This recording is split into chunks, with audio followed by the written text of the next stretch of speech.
Bismillahirrahmanirrahim. Assalamualaikum warahmatullahi wabarakatuh. Kenalkan, nama saya Rizky Pranata dengan NIM 2005-04-00-03. Di sini saya akan memenuhi tugas saya di hukum dagang, yaitu tentang menjelaskan tentang apa itu charter kapal. Di sini ada disebutkan atau dijelaskan dengan definisi, jenis-jenis, isi, syarat-syarat, dan istilah-istilah dalam charter kapal. Di sini kita akan membahas satu persatu. Yang pertama, ada jenis-jenis charter kapal. Sewa menyewa kapal dalam bentuk charter dibagi atas beberapa jenis, yaitu yang pertama, charter tanpa awak atau freeboard atau dimash charter. Yang kedua ada charter menurut waktu atau time charter. Yang ketiga, charter menurut perjalanan atau voyage charter. Charter tanpa awak atau breakboat atau dimash charter. Breakboat charter adalah suatu sistem sewa menyewa kapal di mana pihak pemilik kapal menyerahkan kapal dalam keadaan kosong, tanpa ABK, tetapi lengkap dengan segel, sarana, atau peralatan dan perlengkapan kapal untuk berlayar secara aman. Setelah menerima uang sewa atau high rate dari pihak penyewa atau charter. Sebagai konsekuensi dari perjanjian ini adalah pihak penyewa memiliki kewajiban antara lain seperti yang pertama, mengadakan hubungan perjanjian kerja dengan awak kapal. Yang kedua, mengembalikan kapal kepada pemilik kapal dalam kondisi sama ketika ia memulai menyewa. Yang ketiga, dapat menyewa kapal tersebut kepada pihak yang ketiga. Charter menurut waktu atau time charter. Time charter adalah sistem penyewaan kapal antara pemilik kapal atau ownership dengan penyewa atau charter yang didasarkan pada jangka waktu atau lamanya penyewaan yang disetujui bersama-sama oleh kedua belah pihak. Di sini ada persyaratan umum. Yang pertama, pemilik kapal menerima sejumlah uang sewa atau charter high rate dari pihak penyewa atau charter. Selanjutnya menyerahkan kapal yang dimaksud kepada penyewa untuk dipergunakan mengangkut sejumlah barang-barang muatan. Yang kedua ada waktu penyewaan atau lamanya sewa menyewa. Itu telah ditentukan 1, 3, 6 bulan atau bisa 1 tahun. Tergantung kesepakatan. Yang ketiga, ditentukan pula biaya apa saja yang menjadi beban pihak pemilik kapal atau penyewa kapal. Di sini yang terakhir ini dijelaskan semua beban yang terkait dengan gaji, ABK, perawatan kapal, perbekalan, dan lain-lain menjadi beban atau tanggungan pihak pemilik kapal atau ship owner.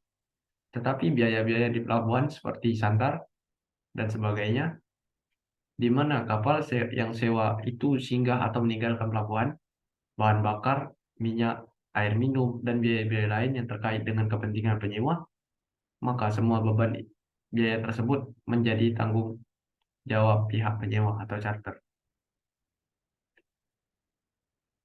Di sini dalam pasal 453 sampai 459 yang mengatur tentang ketentuan umum mengenai charter.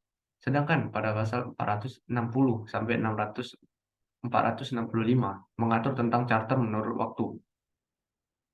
Yaitu dalam pasal 453 sampai 459 yang memuat tentang itu ada yang pertama charter party seperti yang disebutkan dalam pasal 453, perantaraan seperti pada pasal 455, sifat kebendaan pada pasal 456, order klausula pada pasal 457, penyerahan kapal terlambat pada pasal 458, penyelidikan kapal yang diserahkan pencharter pada pasal 459. Sedangkan 460 sampai 465 mengatur khusus tentang charter yang berisikan itu kewajiban pemilik kapal, upah tolong, dan berakhirnya perjanjian karena beberapa sebab.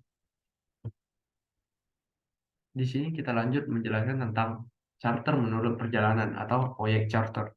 Voyage charter adalah suatu sistem penyewaan kapal antara pemilik kapal dan penyewa kapal atas dasar suatu atau beberapa trayek angkutan atau perjalanan kapal, di mana untuk trayek yang dimaksud, pemilik kapal akan menyerahkan seluruh atau sebagian ruang muatan atau charge yard cargo space available kepada penyewa setelah yang bersangkutan membayar tarif sewa per proyek atau trayek perjalanan atau pengangkutan.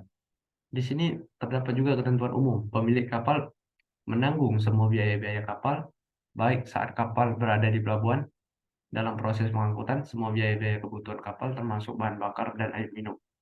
Yang kedua, penyewa hanya berkewajiban membayar uang sewa muatan sesuai tarif yang telah disepakati bersama untuk suatu trayek atau pengangkutan, atau yang disebut juga proyek high rates. Lanjut.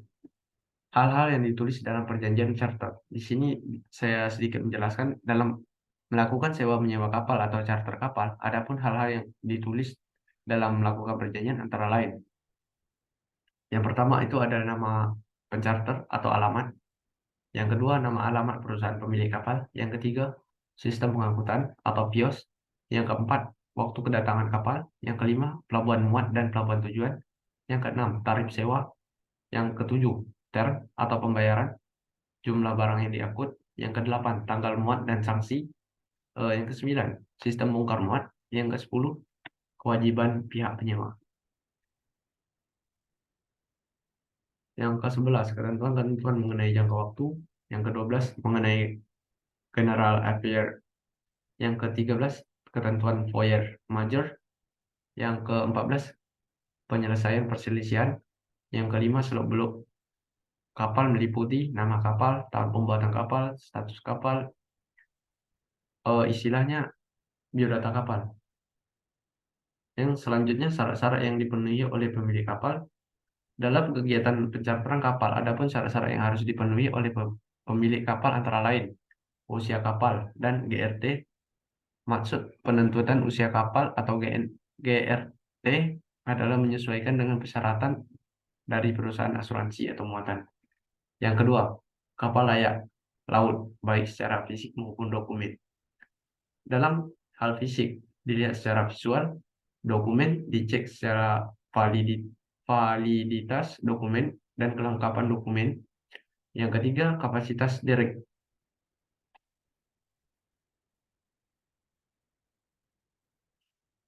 Yang kelima, tipe tutup palka kapal.